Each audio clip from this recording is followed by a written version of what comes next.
बात बहुत ही पुरानी है, जब किसी गांव में एक नौजवान रहता था जिसका नाम था करमचंद, लेकिन लोग उसे करमू कहकर बुलाते थे। करमू बहुत ही आलसी और कामचोर किस्म का नौजवान था। उसे तो सिर्फ आराम करना ही पसंद था। वो मेहनत करने से ऐसे भागता जैसे बकरी बारिश से डरकर भागती है। करमू के पिता की मृत्यु बहुत साल पहले हो चुकी थी। उसकी मां मेहनत मजदूरी करके अपना और उसका पेट पालती थी, लेकिन जब वो बूढ़ी हो गई और उसमें काम करने की हिम्मत ना रही तो उसने बार बार करमू को काम करने के लिए कहना शुरू कर दिया कि वो मेहनत मजदूरी करके खाने पीने का इंतजाम करे। लेकिन करमू तो बहुत ही आलसी था। सुबह सुबह उसकी मां उसे झकझोर कर उठाती और कहती, अरे निकम्मे करमू, उठ, देख सूरज सिर पर आ गया है और तू अभी तक सोया पड़ा है। जा मेहनत मजदूरी कर, नहीं तो भूखे मरने की नौबत आ जाएगी। करमू कसमसा कर उठता, नाश्ता करता और फिर घर के बाहर की तरफ चल देता। बाहर जाकर वो इधर उधर टहलता और दोपहर को घर वापस लौट आता था। मां बुरा भला कहकर उसे खाना दे देती। करमू जैसे ही खाना खाने के बाद सोने के इरादे से चारपाई की तरफ बढ़ता तो उसकी मां उसे डांट टपट कर दोबारा से घर से बाहर जाने को मजबूर कर देती थी। घर से बाहर आकर वो इधर उधर यूं ही घूमता रहता और कभी कहीं पर बैठकर बातें बनाना शुरू कर देता। अंधेरा होता तो वो घर की तरफ चल देता। उसकी मां उसे भला बुरा कहती थी और फिर ममता से मजबूर होकर उसे खाना भी दे देती थी। खाना खाकर करमू मजे से चारपाई पर लेट जाता और खर्राटे लेने लगता। अब तो ये रोज की बात हो गई थी। आखिरकार वो दिन भी आ गया जब भूखे रहने की नौबत आ गई। उसकी मां सोचती, अगर ये काम नहीं करेगा तो मेरे मरने के बाद इसका क्या होगा, इसकी शादी कैसे होगी, और ये सब कुछ सोचकर वो अपने बेटे को डांटती। लेकिन करमू इन सब बातों का आदी हो चुका था। कामकाज करना तो दूर की बात है, वो कामकाज के बारे में सोचता भी नहीं था। एक दिन उसकी मां को ऐसा गुस्सा आया कि उसने करमू को सुबह का नाश्ता भी नहीं दिया और उसका हाथ पकड़कर दरवाजे तक ले गई और कहा, आज तुझे खाना तभी मिलेगा जब कुछ काम करके आएगा। करमू ने अपनी मां की बहुत ही मिन्नतें की, मेरी प्यारी मां, कम से कम सुबह का नाश्ता तो खिला दे। लेकिन उसकी मां ने साफ मना कर दिया। मजबूर होकर करमू घर से बाहर निकल गया। मुंह लटकाए हुए वो गलियों में भटकने लगा। चलते चलते जब वो एक चौराहे पर आ पहुंचा तो वहां पर बहुत ही भीड़ जमा थी। करमू भी उस भीड़ की तरफ चला गया। करमू ने देखा कि राजा का एक सैनिक एक ऊंची जगह पर खड़ा होकर ऊंची ऊंची आवाज में यह घोषणा कर रहा था, नगर के लोगों सुनो, बड़े ध्यान से सुनो, हमारे महाराज का यह आदेश है। जैसा कि तुम लोग जानते हो कि शहर में एक शेर आया हुआ है और यह शेर आदमखोर है। अब तक वो कई लोगों को खा चुका है। महाराज का यह आदेश है कि जो भी उस शेर को जिंदा या मुर्दा महाराज के सामने पेश करेगा उसे ढेर सारा इनाम दिया जाएगा। घोषणा खत्म होते ही भीड़ वहां से छटने लगी। करमू भी एक तरफ को चलने लगा। वो सोचने लगा, अगर मैं शेर को पकड़ लूं तो कितना अच्छा होगा, महाराज से इनाम भी मिलेगा और सब लोग मुझे बहादुर समझेंगे, लोग मेरी तारीफ करेंगे और मेरी मां भी कितनी खुश हो जाएगी। ये सोचते सोचते उसे एकदम से सुबह के नाश्ते की याद आ गई। अभी वो इस बारे में सोच ही रहा था कि किसी ने उसे पीछे से आवाज दी, करमू बेटा। करमू ने पीछे मुड़कर देखा तो सरला मौसी खड़ी थी। सरला मौसी उसी मोहल्ले की एक औरत थी। सभी लोग उसे मौसी कहते थे। वो अक्सर करमू के घर आती जाती रहती थी। बूढ़ी मौसी इस दुनिया में बिल्कुल अकेली ही थी। करमू ने बूढ़ी मौसी को प्रणाम किया तो मौसी ने उसके सिर पर हाथ फेरते हुए कहा, भगवान तुझे लंबी उम्र दे, इतनी सुबह सुबह तू कहां जा रहा है। करमू ने जवाब दिया, मौसी मैं काम ढूंढने के लिए जा रहा हूं। अम्मा ने सुबह सुबह ही मुझे घर से निकाल दिया है और कहा है कि जब तक तू काम नहीं करेगा तब तक तुझे खाना नहीं मिलेगा। बूढ़ी मौसी ने बड़े ही दुखी मन से कहा, चल बेटा चिंता मत कर, मेरे साथ मेरे घर चल, मैं तुझे खाना खिलाऊंगी और तुझे 4 आने भी दूंगी। बस तुझे मेरा एक काम करना होगा। काम? कैसा काम मौसी? अरे बेटा वो मेरा गधा है ना। करमू ने सिर हिलाते हुए कहा, हाँ हाँ मौसी, क्या हुआ तुम्हारे गधे को? अरे बेटा, वो कल रात से गायब है, रस्सी तोड़कर भाग गया है। अगर तू उसे ढूंढ के ले आए तो मैं तुझे 4 आने दूंगी। करमू ने खुश होते हुए कहा, मौसी मैं अवश्य उसे ढूंढ कर ले आऊंगा। चल बेटा तू मेरे साथ चल, कुछ खा पी ले। इसके बाद मौसी करमू को हाथ पकड़कर अपने घर ले गई। उसने करमू को दूध पिलाया, खाने के लिए दिया और फिर करमू गधे की तलाश में निकल गया। वो मोहल्ले की गलियों और सड़कों पर भटकता रहा। घूमते घूमते दोपहर हो गई, लेकिन उसे कहीं पर भी गधा नहीं मिला। आखिरकार हार कर शाम ढलते ढलते करमू मौसी के घर की तरफ चल दिया। अभी वो मौसी के घर से कुछ ही दूरी पर था कि अचानक बादल छाने लगे और हल्की हल्की बारिश पड़ने लगी। करमू तेज कदमों से चलता हुआ सरला मौसी के घर जा पहुंचा और तभी बारिश तेज हो गई। उसने मौसी को बताया, मैंने गधे को ढूंढने की बहुत ही कोशिश की पर वो नहीं मिला। ये सुनकर मौसी गधे को बुरा भला कहने लगी। इधर बारिश और भी तेज हो चुकी थी, इसलिए करमू वहीं पर रुक गया।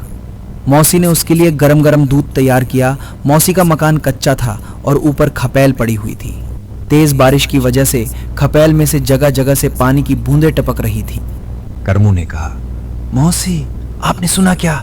एक शेर भी तो आया हुआ है और वो कई आदमियों को खा चुका है। एक सिपाही सुबह ऐलान कर रहा था कि जो भी शेर को पकड़ेगा राजा साहब उसे इनाम देंगे। मौसी ने कहा, अरे बेटा, बेड़ा गर्क हो ऐसे शेर का। मैं तो ना शेर से डरूं ना हाथी से, मुझे तो बस इस टपके से डर लगता है।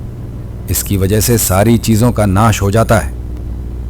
ये कहते हुए मौसी ने अपनी टपकती हुई खपैल की तरफ इशारा किया तो करमू ने मौसी की हाँ में हाँ मिलाते हुए कहा, हाँ मौसी, टपका तो होता ही बुरा है। संयोग की बात है कि जब करमू और मौसी आपस में बातें कर रहे थे, ठीक उसी वक्त वो आदमखोर शेर तेज बारिश से बचने के लिए मौसी के घर की दीवार के नीचे खड़ा था। अब क्योंकि दीवार कच्ची थी और उसमें जगह जगह सुराख थे, इसलिए शेर ने उनकी एक एक बात को अच्छी तरह से सुन लिया। शेर सोचने लगा, ये टपका क्या चीज है जो मुझसे भी ज्यादा खतरनाक है। ये औरत और वो नौजवान दोनों ही उसे बुरा भला कह रहे थे। औरत ने तो ये तक कह दिया कि वो हाथी और शेर से भी नहीं डरती, बस टपके से डरती है। शायद ये टपका बहुत ही खतरनाक जानवर है। जब बारिश रुक गई तो शेर जंगल की तरफ चला गया। करमू भी अपने घर जाने के लिए उठा और कहने लगा, अच्छा मौसी, अब मैं चलता हूं। मौसी ने कहा, मेरे प्यारे बेटे करामू, बस एक बार और जंगल की तरफ नजर मारते हुए चले जाना। शायद वो मनहूस गधा वहीं पर घास चर रहा होगा। ठीक है मौसी, मैं देख लूंगा। ये कहते हुए करमू ने वहां पर रखी हुई एक रस्सी को अपने हाथ में लिया और जंगल की तरफ चल दिया। अंधेरा खूब फैल चुका था। करमू अंधेरे में ही आगे बढ़ने लगा। अचानक उसे एक पेड़ के नीचे कुछ नजर आया। दरअसल वो वही शेर था जो पेड़ के नीचे खड़ा होकर ऊँग रहा था। अंधेरे की वजह से करमू उसे गधा समझकर तेजी से उसकी तरफ बढ़ा और उसे 2 लातें जमा दी। तू यहां खड़ा है मनहूस, दिन भर से तुझे ढूंढ रहा था। थोड़ी देर पहले मिल जाता तो बुढ़िया मुझे 4 आने भी दे देती। मैं तुझे ढूंढने के लिए जगह जगह भटका और तू यहां पर आ टपका। अचानक हुए इस हमले से शेर घबरा गया और जब उसने करमू के मुंह से टपका शब्द सुना तो उसकी सिट्टी पिट्टी गुम हो गई। वो सोचने लगा, शायद ये वही टपका है जिसके बारे में वो बुढ़िया कह रही थी। इतनी देर में करमू ने रस्सी का फंदा बनाकर शेर के गले में डाल दिया और फिर उसे 2 लातें और जमा दी। अब वो उसे खींचने लगा। शेर को लगा कि टपके ने उसे पकड़ लिया है और टपके से तो वो पहले से ही डरा हुआ था। शेर चुपचाप करमू के पीछे पीछे चलने लगा। घर पहुंचकर करमू ने गधे के गुम होने से लेकर उसके मिलने तक की सारी कहानी अपनी मां को सुना दी और ये भी बताया कि सुबह उसे मजदूरी के 4 आने मिल जाएंगे। मां ने खुश होकर पूछा, अच्छा गधा कहां पर है? करमू ने बताया, मैंने उसे दरवाजे पर बांध दिया है और दरवाजे की कुंडी भी लगा दी है। उस रात करमू ने खूब डटकर खाना खाया और फिर आराम से सो गया। सुबह जब सूरज की किरणें फैली और रात की खामोशी पक्षियों के चहकने से टूटी तो शेर ने अंगड़ाई ली और एक जोरदार दहाड़ लगाई। करमू, जो कि आराम से सो रहा था, शेर की दहाड़ सुनकर अचानक उछल पड़ा। जिस वक्त शेर दहाड़ा था, उसी समय राजा के सिपाही उस गली में से गुजर रहे थे। वे समझ गए कि शेर इसी घर में मौजूद है। एक सिपाही ने जब अंदर झांका तो देखा कि शेर रस्सी से बंधा हुआ था। उसने अपने साथियों को बताया, इस घर के मालिक ने शेर को रस्सियों से पकड़ लिया है। सिपाही फौरन दौड़े दौड़े राजा के पास गए। राजा को बताया, महाराज, हमारे गांव के एक नौजवान ने शेर को अपने घर के बरामदे में रस्सी से बांध रखा है। राजा के आदेश पर तुरंत लोहे का एक बहुत बड़ा पिंजरा तैयार किया गया और यह आदेश दिया गया कि शेर को इस पिंजरे में कैद करके लाया जाए और साथ ही उस बहादुर नौजवान को भी लाया जाए जिसने शेर को जिंदा पकड़ा है। सिपाही पिंजरा लेकर पहुंचे और फिर किसी तरह से शेर को उसमें बंद कर दिया गया। जब करमू को पता चला कि शेर को पिंजरे में कैद कर लिया गया है तो वो फौरन अपने घर से बाहर निकला। उसने अपनी मां को पहले से ही समझा दिया था, किसी को भी इस बात का भेद ना पता चले कि मैंने एक गधे के धोखे में शेर को पकड़ लिया है। मां ने भी उसकी बात मान ली।